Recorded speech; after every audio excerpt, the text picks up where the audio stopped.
So this is the lab on optical instruments, and I already have all the experiments videotaped, and I really enjoyed being here at the college this afternoon, late evening now. It's not yet midnight, but it's pretty late already. And so they're already done, so I'm just gonna guide you through here of what to expect. And I will decide later what I'm gonna skip from these here as far as the analysis of the data are concerned. All right, so let's go through here. Here's a little theory part, not much there really. And then all kinds of optical instruments. This is kind of obvious. If you really look at this one here, you understand why I have such small print here. And that'll be the first one that I filmed. I didn't really do here any measurements on the binoculars. I just looked through it, so you'll see, and maybe you can answer some of these questions. So binoculars is going to be next, and then here's an image, cross-section of binoculars. Then I did the camera. Here, actually, you do have to compute this one here and see if you come up with the manufacturer's focal length, which is, I read it on the camera, 50 millimeters. So you ought to come up with something pretty close to this one here, 50 millimeters. Okay, anyway, cross-section of the camera. The human eye actually did that as the last experiment. It's kind of in the middle here for the whole lab, and there are quite a few questions to answer, so give it a try for these here. I don't think I took any measurements here, and there are none listed here either. So, oh, actually there are. I didn't do this one here at all, so definitely skip this part here with the measurements. Could have, maybe. That's all right. It's late. Microscope, I didn't do any measurements either, so just look at the questions here. It actually does show I cut just little bunches of my hair off from the back, just a little bit, and that was enough. So bundle of hair under the microscope. It actually shows in the camera. It looks really cool looking through that tiny microscope that I had. It's a really cheap one. It's got probably like $10 or so, but it looked really good. Cross section of a really expensive microscope, and ooh, looks like I copied that from the German Wikipedia. All right, let's see. Overhead projector. I didn't do any measurements here. I just talked about the Fresnel Lens and Fresnel Lens, and yeah, that's all. So I didn't do any of the measurements over here. Retroreflectors, I did a little bit about that. That was actually one of my first videos, but these are all in the correct order as far as the lab manual is concerned. And then I have the laser waterfall, and that was pretty cool. I think that was actually the very first one I did, and I hope it shows. Then on the telescope, I actually did do this one here. So I did measure object image distance. You have to figure out what the focal length is according to the Murray equation. Again, remember, Murray equation is the same as the thin lens equation. And I do not have a manufacturer's focal length. I got this telescope. It's one of the 3 great Christmas presents I got from my parents when I was a kid, and 40 years later I still have this little telescope. But for some odd reason there was no manual with it. I don't even know its focal length other than me measuring or you computing it for me. By the way, the other 2 great Christmas presents were a small tabletop billiard table, so not a real size, but pretty good size to play on, and the third one was a really nice lit up globe, or globe of the earth. So anyway, see if you can answer some of these questions here. And let's see, maybe I marked them in red, these kinds of questions. By the way, this is my very good friend Dave Nash in this photo here in Nebraska. That's where I taught my first few years. That's me, that's me, that's me, and that's my wife. She's actually looking at the Mercury transit, I believe, back in 1999. And notice the solar filter here that's in front, so she doesn't get blind. Okay, anyway, that's virtually it. I do have one other thing that I'm going to squeeze in here, which is the light mill. And then, as I said, for the remainder of the semester, no conclusions.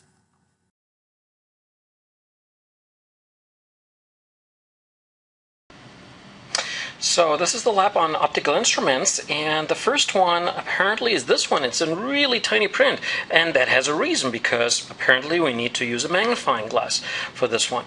The interesting thing that I try to figure out is, yes, it magnifies with the camera, but with my human eye, as I look at this here, it actually magnifies a whole lot more than it does for the camera. By the way, that's also why I'm holding it on the lower left here, because I'm looking past the camera to actually look at this one here. I don't think I can show it twice both at the same time. So here I'm reading in pretty good print here which type of lens is used, of which type is the image, where must the object be, which aberrations do you notice.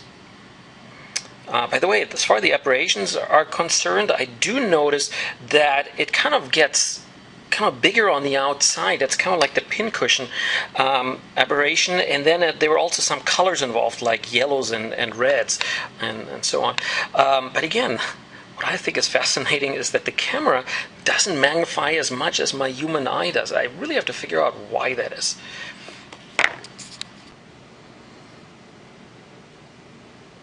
Okay, so maybe this works now. There, it gets pretty big. I think there's some light that comes from the camera that really, when I do this without actually turning the camera on, it actually does fine, but now that makes it tougher. And here I just can't. Maybe if I push this over here. So I think what happened is that the camera was just too close earlier. Just like I said in the beginning of the thin lens lab, for these experiments you have to stand up because you have to make the object distance large, because otherwise the lens in your human eye, respectively now in the camera, actually screws up the idea of what I'm trying to do here. Okay, anyway, there it is, maybe.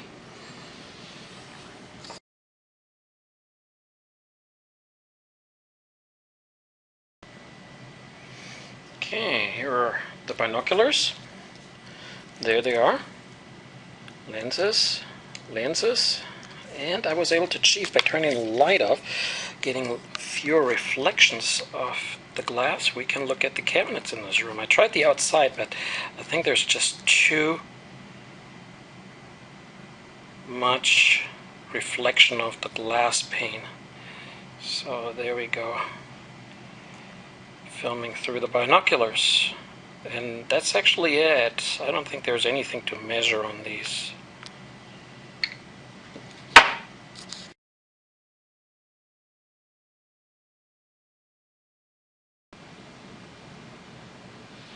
Alright, so here's the camera, and I have a nearby object that I'm going to put the focus on. In order to do that, this is totally out of focus, totally blurry. So I have to turn this one here, and what I'm actually doing, well, what I'm doing is I'm rotating something up here, which is the lens, and it actually pushes it closer, which means, according to the thin lens equation, I have a fixed lens. By the way, the manufacturer's value is 50 millimeters, and that one is fixed, and here I have a certain object distance, and then of course I have an image distance. So what did I actually change? Well, obviously I changed the image distance as I'm focusing on a close-by object. Okay, now I'm going to measure this one here. So from here to here, I actually did that already before, and I came up with that this one is 12 millimeters. Now I'm going to focus on something far away. This is out of the picture. If you're familiar with this biology room, then you know that in the back here is a cabinet with some skulls in there, which have actually chocolate eggs, because I put them in there on Halloween. So anyway, so this is totally blurry now because I have a totally different object distance. So what do? I rotate again, and what does it change? Well, it pulls the lens away from where the film is supposed to be, and now stuff is in focus.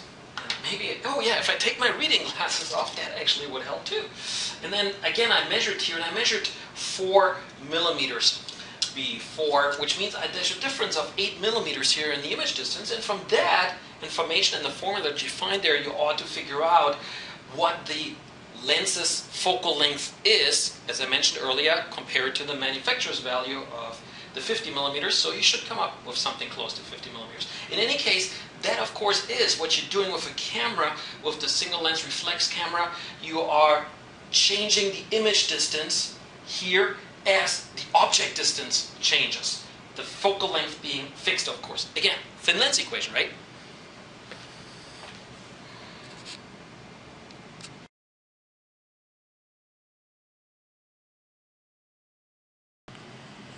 Alright, this is actually the last experiment I'm filming, and I'm able to sit down, which is nice, because all these other experiments here for optical instruments, I was standing all the time, interestingly. Anyway, so I got this bright bulb over here, and the light vein is still there. Again, this is the middle of this particular lab here, but it's the last experiment that I'm filming. I think it's the last. Anyway, so here's the human eye model, and I'm going to turn it a little bit. This one is just going to be a holder for the lens that I'm going to put in. This one here is actually a plastic lens, very flexible. There's water in here. There's a little hose here that goes to the syringe down here. And if I push on the syringe, then maybe you can see that obviously more water is filling in. And if I pull it, less water is coming out, which means the lens changes its shape. And of course, it's the water in here in this flexible plastic that is changing the shape. So from a very convex lens right here to a right there. Wow, look at that. To a quite thinner convex lens. And of course, there is no water being pushed into the eye lens, but it's the ciliary muscles that are stretching or squeezing the eye lens, therefore accommodating for different object distances. So let's go ahead. I'm going to look at this one here, and we can already see that on the side over here that there is an image on the retina. So this back here would be the retina, right? And I'm going to get this a little bit lower. And now I'm going to try to focus by pushing water in or out, and let's see what's going to happen. And I think you can see that here we get a really nice image of the filament. I'm not exactly sure. Oh, here it's a little bit better in the middle. I hope this is going to show up. To me, it looks really nice as I look at it. So anyway, so yeah, we have the object over here to the left, right? Then we have the eye lens here, and then we have the retina. So we again have thin lens equation. There's the object distance over here, there's the image distance here, and then there's the focal length of the lens here, which for the human eye or any kind of animal eye can be easily changed because of these ciliary muscles. And that's a great instrument. I mean, there's virtually no other optical instrument that is able to do that. You know, the zoom lens on a camera, yeah, that can do it, but it does it in a different way. This one here is just the ciliary muscles stretch and squeeze. Okay, good enough for this one here. I have to pay attention that my tripod is not falling off the table. So, all right, what I'm going to do now is I have this nice in focus here, the image of the light bulb of the filament. I'm going to push this closer, and it should get out of focus. I hope this can be seen. This is, and that's what my instructions say. Again, use the filament of the light bulb as the object. Get the object in focus on the retina. Move the retina closer to the eye lens. It says 1 centimeter here. I actually did a couple of centimeters, or until you get an out of focus image. So there it is. There's the out of focus image. And now I have these two lenses here. Here's one, and here is one. And maybe we can see this. This one here seems to be the concave shaped lens, and this one here seems to be the convex shaped lens. So this is the hyperopic eye. I'm going to put the convex lens in, and we should get a beautiful focused image on here. So a convex lens, reading glasses, boy, I give so much away here, fix hyperopia. The ciliary muscles are not able enough to actually squeeze the lens anymore, so that it gets it closer in focus here, where the retina is closer. And for example, in my eye, I already need reading glasses, I'm old enough, while the actual focal point is back here behind the retina, and the lens, I mean, the ciliary muscles are just not able to do it. Okay, let's go back to the original position. So here we go. Again, we have a nice focused image, and I sure cross my fingers, or in German, I press my thumbs, that's the German equivalent, that this shows nicely on the film, on the camera. Okay, so here I'm back to the normal eye. Now I'm going to cause myopia. So this is the condition that many people have, as they may not need reading glasses, but they cannot focus on stuff that is far away. And I know my object actually is the same distance here, but oh well. It's just a model, right? And this should be out of focus again, and to me it is. I can definitely see that it's out of focus. And so again, the ciliary muscles are not able to do that. So what I'm going to do is, well, I'm going to put the concave lens in there, and again I get a beautiful focused image here. So to correct myopia, it's put a concave lens in. So most people, if you look at their lenses, they're thicker on the outside, telling you, hey, this is concave, right? Now when you look at reading glasses, you will see they're actually thicker on the inside, and that would be this one here. Of course, that doesn't help. That actually makes it way worse, right? Trying to look at something far away with reading glasses. So yeah, that's the human eye here. This is again the normal way. And if I push this further away here, where it gets out of focus, well, what I would do now is I would actually use the ciliary muscles, pump water in or out, and again I get a nice focused image right there. Just pretty close to it. So anyway, there it is.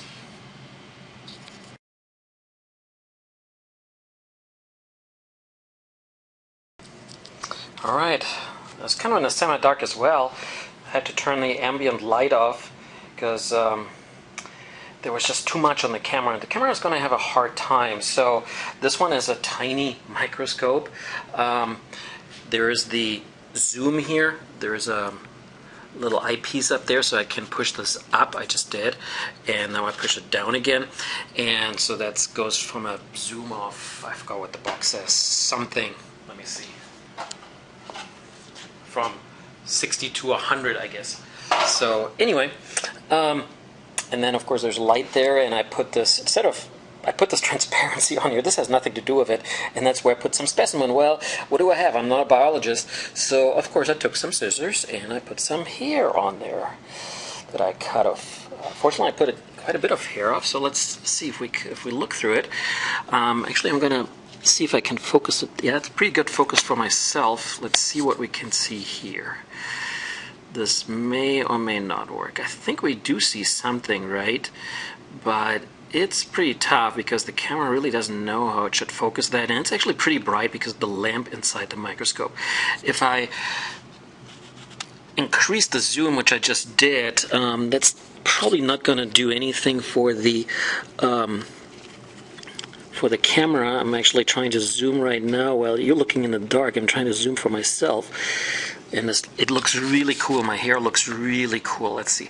When I look through here, boy, I guess an even smaller opening. So I don't know. I think once in a while you can see something, right? But I'm going to push it back down, and maybe here once in a while you can see something again. I'm going to do the focus just from my eye. It's actually fine the way I have it. Yeah, I don't know. Maybe, right?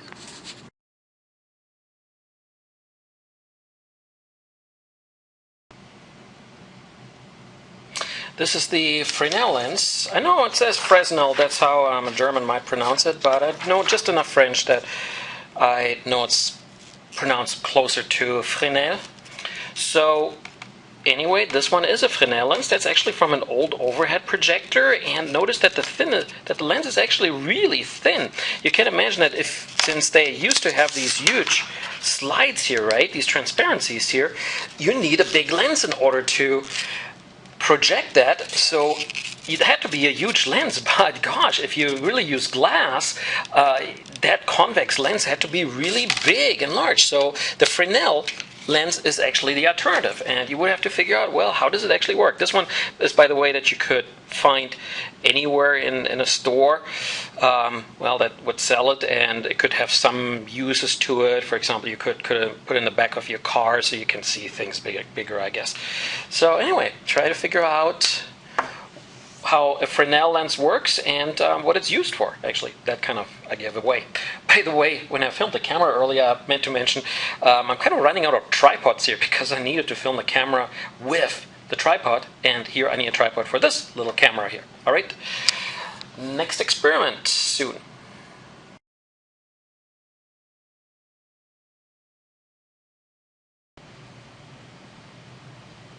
I actually do have a nice laser here. Here it is. Of course, here I am all doing this by myself, which is interesting when you use lasers or cannot actually see it because it's on the other side actually. This one is a triple mirror, so they are all perpendicular to each other in 3 dimensions. And if I do this right and reflect the laser light, you ought to see that the laser point is going back to where it came from, or relatively close to where the laser actually is, where it originates. And you might, I hope that you can actually see that. Sometimes I only hit 1 or 2 of the mirrors and then it might just go sideways, but I think you can see that quite often I'm actually holding it right, it goes right back. So think about what kind of application this has and how it works. Actually, here's the application. I'm giving it away. There is the retro reflector from a bicycle, and I think you can see that, I hope. That it really reflects it actually back to where it originates, where the light source is. So on a small scale, how does this actually look like? How does it compare to this? Big giveaway, right? So there it is.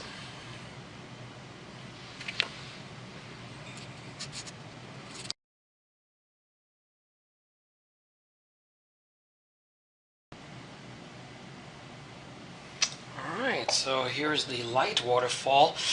The lid is on and the hole down here is actually pretty big. It's a few millimeters across, but with the lid on, nothing will come out. So in a moment I'll shine the laser through here. I also have to find the point that I shine it through, and then we look at the waterfall. Okay, at this point, everything is going to go quickly. There we go. And I hope this shows.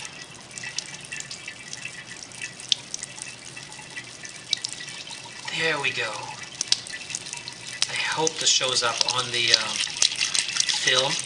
I can see it very well here in the sink. And actually, the steeper this gets, the more impressive it is.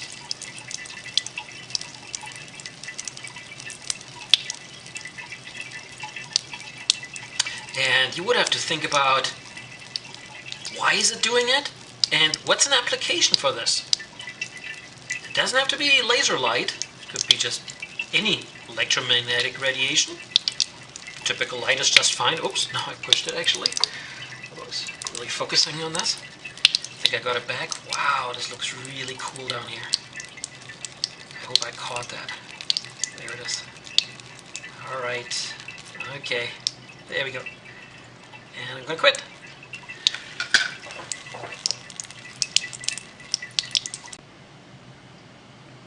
Okay, I wasn't quite sure if it caught everything here, so I'm going to do it a little bit again so it hopefully is filming down here. Actually, I don't know if this is showing. And the interesting thing is when I put the lid back on, well, there it stops because the pressure inside gets too low. Okay, so here we go. Laser light from the other side.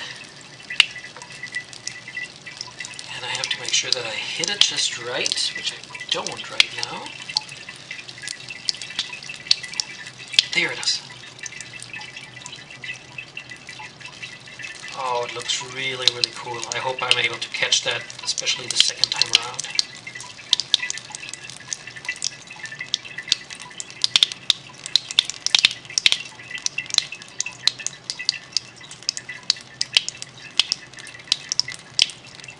And now it should really stop, right? It's still there. There we go. And I think I'm going to stop here.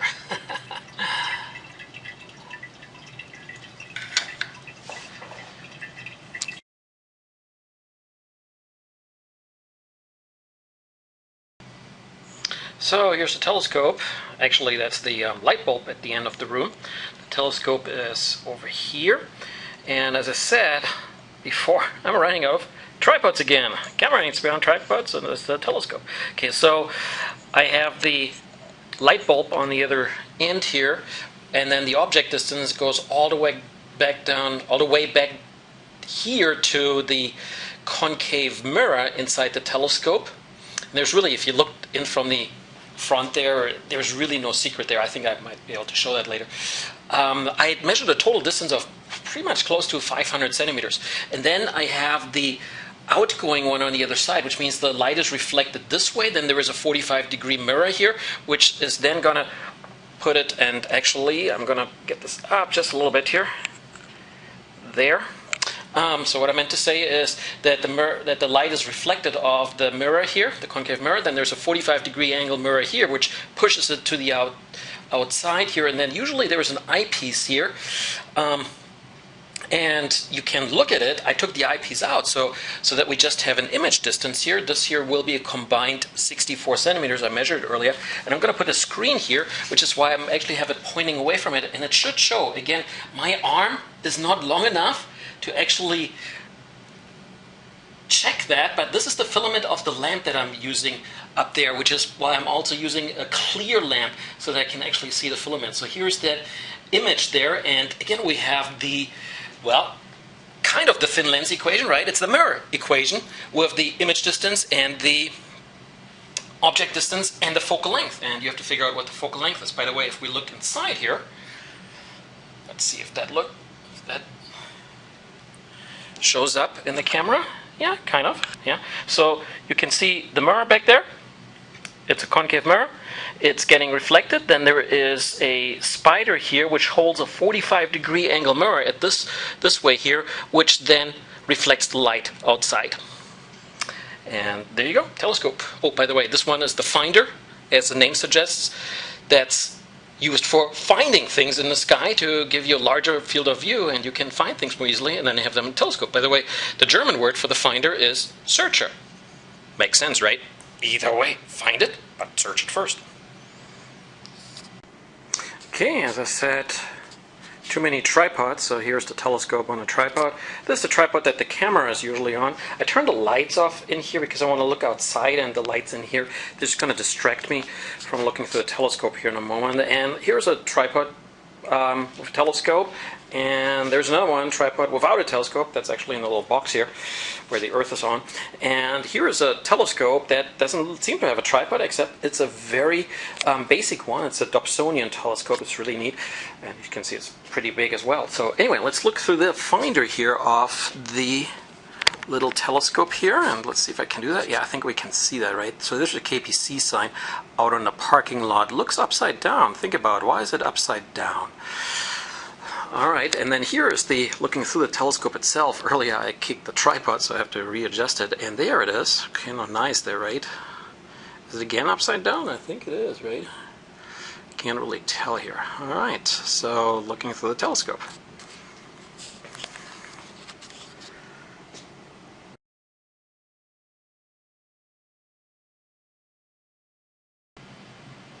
All right, here's a little bonus experiment. I wonder if I'm ruining my camera right now. So this is a light vein. Actually, I have to look up the right name for it. Notice that one side of these panels is white and the other side is black. And then there, the light shines on it and it turns in a particular direction. In this case, this looks like it's clockwise. And as if it pushes on the black, but not on the white. And there's a reason for that. This one actually, I believe, is not evacuated, this little bulb here. So there's actually air in there. It has to do with it. I understand that if it was evacuated, we could actually see that it's turning the other way. If I get rid of the really bright lamp here, then we can see a little bit better. Maybe turn away from it. There we go. And if I do this, let's see.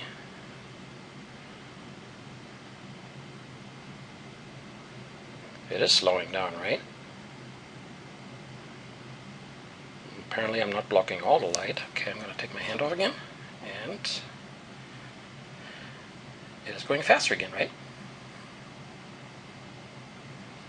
Alright, little bonus experiment.